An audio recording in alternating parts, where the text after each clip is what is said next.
a WikiVidi documentaries production. Don't forget to like and subscribe. Enjoy. Fred Rogers. Fred McFeely Rogers was an American television personality, musician, puppeteer, writer, producer, and Presbyterian minister. He was known as the creator, composer, producer, head writer, showrunner, and host of the preschool television series Mr. Rogers' Neighborhood. The show featured Rogers' kind, neighborly, avuncular persona, which nurtured his connection to the audience. Trained and ordained as a minister, Rogers was displeased with the way television addressed children at the time. He began to write and perform local Pittsburgh-area shows for youth. In 1968, Eastern Educational Television Network began nationwide distribution of Rogers' new show Untitled.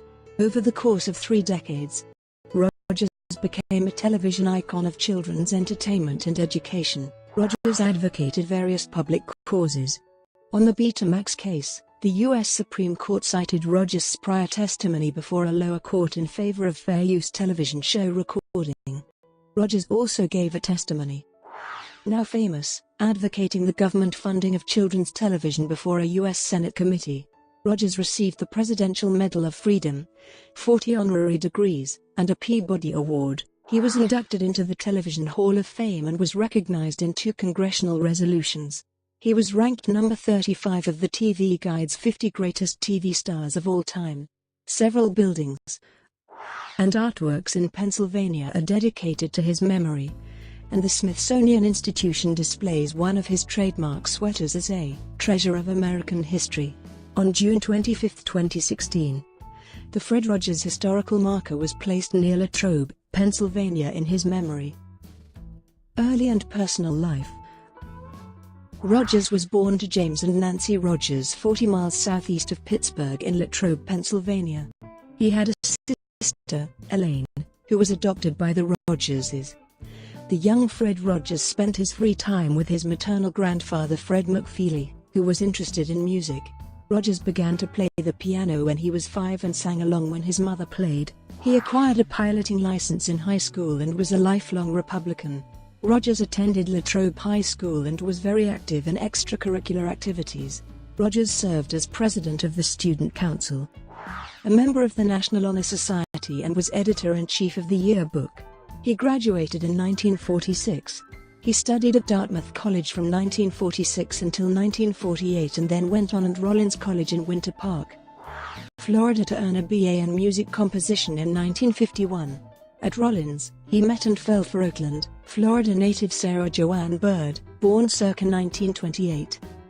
The two got married on June 9, 1952. They had 2 sons, James, in 1959, and John, in 1961. Rogers graduated from Pittsburgh Theological Seminary and was ordained a minister of the United Presbyterian Church in 1963. Rogers returned to Pittsburgh in the 1960s and attended the 6th Presbyterian Church, in the Squirrel Hill neighborhood. Rogers had an apartment in New York City and a summer home on Nantucket Island in Massachusetts. Rogers was red-green colorblind. He swam every morning and neither smoked nor drank. He became a vegetarian in his mid-40s, stating, "I don't want to eat anything that has a mother." Contrary to rumor, he never served in the military. Rogers' office at Pittsburgh had only a sofa and armchairs, because Rogers thought a desk was too much of a barrier. Rogers greatly enjoyed the 1994 film Forrest Gump, which his son said Rogers viewed probably 100 times. Early work. Rogers entered seminary after college, but wanted to work with television. In an interview with CNN, Rogers said, "I went into television because I hated it so. And I thought Terry's some way of using this fabulous instrument to nurture those who would watch and listen." He applied for a job at NBC in New York City in 1951 and worked first as an assistant producer, and later network floor director on musical programs including Your Hit Parade, The Kate Smith Hour, and The Voice of Firestone. He also worked on Gabby Hayes' children's show. Rogers decided that television's reliance on advertisement and merchandising kept it from educating young audiences. He left NBC and began working as a puppeteer on the local children's show The Children's Corner for Pittsburgh public television station WQED in 1954. He worked with host Josie Carey on unscripted live TV for the next 7 years to develop the puppets, characters, and music, including King Friday 13 and 10 the Owl, that he used in his own work later. He voice-acted King Friday the 13th, Queen Sarah Saturday, X the Owl, Henrietta Pussycat, Daniel Striped Tiger, Lady Elaine Fairchild, and Larry Horse. The show won a Sylvania Award for Best Children's Show and was broadcast nationally on NBC. Rogers began wearing his famous sneakers on set when he noticed that they were quieter than his work shoes. Rogers studied theology at the nearby Pittsburgh Theological Seminary during his lunch breaks. However, he was uninterested in preaching and was told to continue making children's television after his ordination. He worked with the University of Pittsburgh's Child Development and Care Program. In 1963, the Canadian Broadcasting Corporation contracted Rogers to develop the 15-minute children's program Mr. Rogers, which would have only 3 seasons despite its popularity among children. Rogers moved to Toronto. CBC designed many of his famous set pieces: the trolley, the Eiffel Tower, the tree, and the castle. Rogers brought his friend and understudy Ernie Coombs from Mr. Rogers' Neighborhood to Mr. Rogers as a puppeteer and voice actor. When Rogers returned to the United States, Coombs remained in Canada and was cast for CBC's Butternut Square, which replaced Mr. Rogers, on CBC TV between October 19, 1964, and February 10, 1967. Coombs later made another CBC TV children's show, Mr. Dressup, which ran from 1967 to 1996. Mr. Dressup used songs that were featured on Rogers' programs later. In 1966, Rogers got the rights to his program from the CBC and moved the show to in Pittsburgh, where he had worked on the Children's Corner. He developed the new show for the Eastern Educational Network. Few stations carried the program, though some were in Boston, Washington, D.C., and New York City. Distribution of Mr. Rogers' Neighborhood began on February 19, 1968. In 1970, the show moved to PBS. In 1971, Rogers formed Family Communications Incorporated and the company took office in the building in Pittsburgh. The company first produced only Mr. Rogers' Neighborhood, but now develops and produces other children's programs and educational materials. Mr. Rogers' Neighborhood. Mr. Rogers' Neighborhood began airing in 1968 and ran for 895 episodes. The last set of new episodes was taped in December 2000 and began airing in August 2001. At its peak, in 1985, 8% of U.S. households tuned into the show. Visually, the presentation of the show was very simple, and it did not feature the animation or fast pace of other children's shows, which Rogers thought of as bombardment. Rogers also believed in not acting out a different persona on camera compared to how he acted off camera, stating that, "One of the greatest gifts you can give anybody is the gift of your honest self. I also believe that kids can spot a phony a mile away." Rogers composed almost all of the music on the program. The recurring songs were all Rogers' work. Bits of incidental music, such as improvisations from members of the orchestra or music from guests to the program, were not composed by Rogers. He wanted to teach children to love themselves and others, and he addressed common childhood fears with comforting songs and skits. For example, one of his famous songs explains how a child cannot be sucked down the bathtub drain as he or she will not fit. He once took a trip to the Children's Hospital of Pittsburgh to show children that a hospital is not a place to fear. During the Gulf War, he assured his audience that all children in the neighborhood would be well cared for and asked parents to promise to take care of their children. The message was aired again by PBS during the media storm that preceded the 2003 invasion of Iraq. Other television work. In 1994, Rogers created a one-time special for PBS called Fred Rogers Heroes, which consisted of documentary portraits of 4 persons whose work helped make their communities better. Rogers, uncharacteristically dressed in a suit and tie, hosted the show in wraparound segments that did not use the neighborhood set. For a time, Rogers produced specials for parents as a precursor to the Subject of the Week segment on the neighborhood called Mr. Rogers Talks to Parents About. Rogers didn't host those specials, but instead invited news announcers, such as Joan London, to take on the MC duties in front of a gallery of parents while Rogers answered questions from them. These specials were made to prepare parents for questions their children might ask after watching the episodes on the topic of the week. The only time Rogers appeared on television as someone other than himself was in 1996 when he played a preacher on one episode of Dr. Quinn, Medicine Woman. In the mid-1980s, the Burger King fast food chain lampooned Rogers' image with an actor called Mr. Rodney, imitating Rogers' television character. Rogers found the characters pitching fast food as confusing to children, and called a press conference in which he stated that he did not endorse the company's use of his character or likeness. Rogers made no commercial endorsements during his career, though, over the years, he acted as a pitchman for several non-profit organizations dedicated to learning. The chain publicly apologized for the faux pas and pulled the ads. In contrast, Fred Rogers found Eddie Murphy's parody of his show on Saturday Night Live, Mr. Robinson's Neighborhood, amusing and affectionate.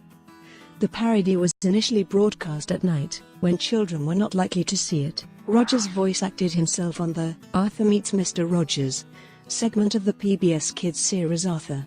In 1998, Rogers appeared as himself in an episode of Candid Camera as the victim of one of the show's pranks. The show's staff tried to sell him on a hotel room with no television.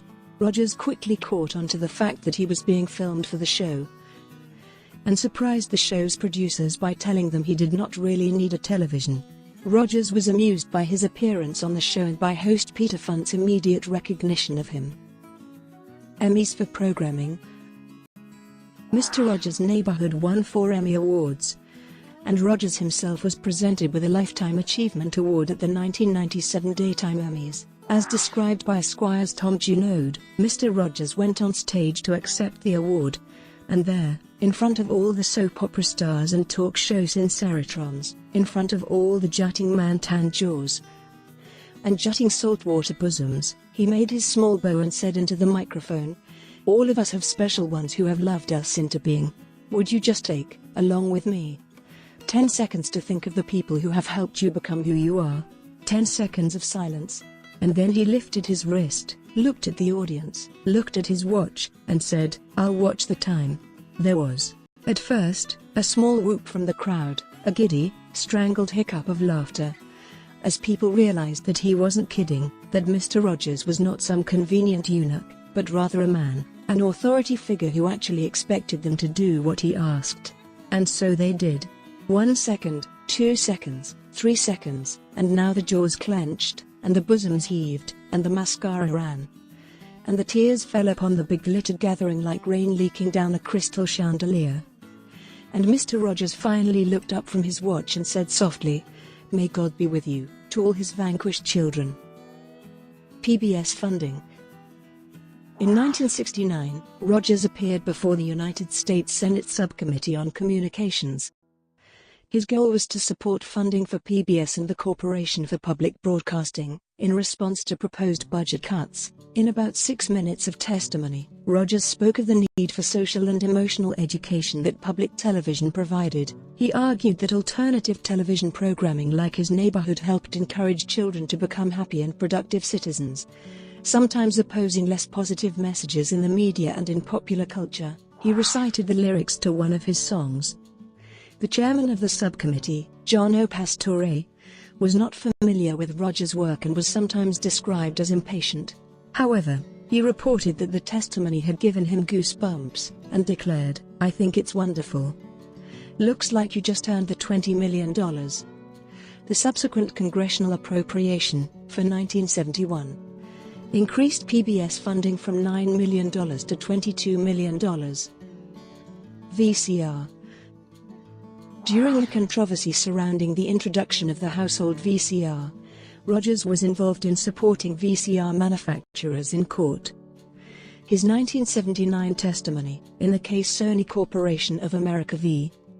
Universal City Studios Incorporated, noted that he did not object to home recordings of his television programs by families in order to watch them together at a later time. His testimony contrasted with the views of others in the television industry who objected to home recording or believed that VCRs should be taxed or regulated. When the case reached the Supreme Court in 1983, The majority decision considered the testimony of Rogers when it held that the Betamax video recorder did not infringe copyright. The court stated that his views were a notable piece of evidence that many television producers are willing to allow private time shifting to continue, and even quoted his testimony in a footnote. Death and memorials. Rogers was diagnosed with stomach cancer in December 2002. He underwent surgery on January 6, 2003, which was unsuccessful. A week earlier, he had served as Grand Marshal of the Tournament of Roses Parade, with Art Linkletter and Bill Cosby. Rogers died on the morning of February 27, 2003, at his home with his wife by his side, less than a month before he would have turned 75. His death was such a significant event in Pittsburgh that most of the front page of the Pittsburgh Post-Gazette published the next day, and an entire section of the paper devoted its coverage to him. The Reverend William P. Barker presided over a public memorial in Pittsburgh.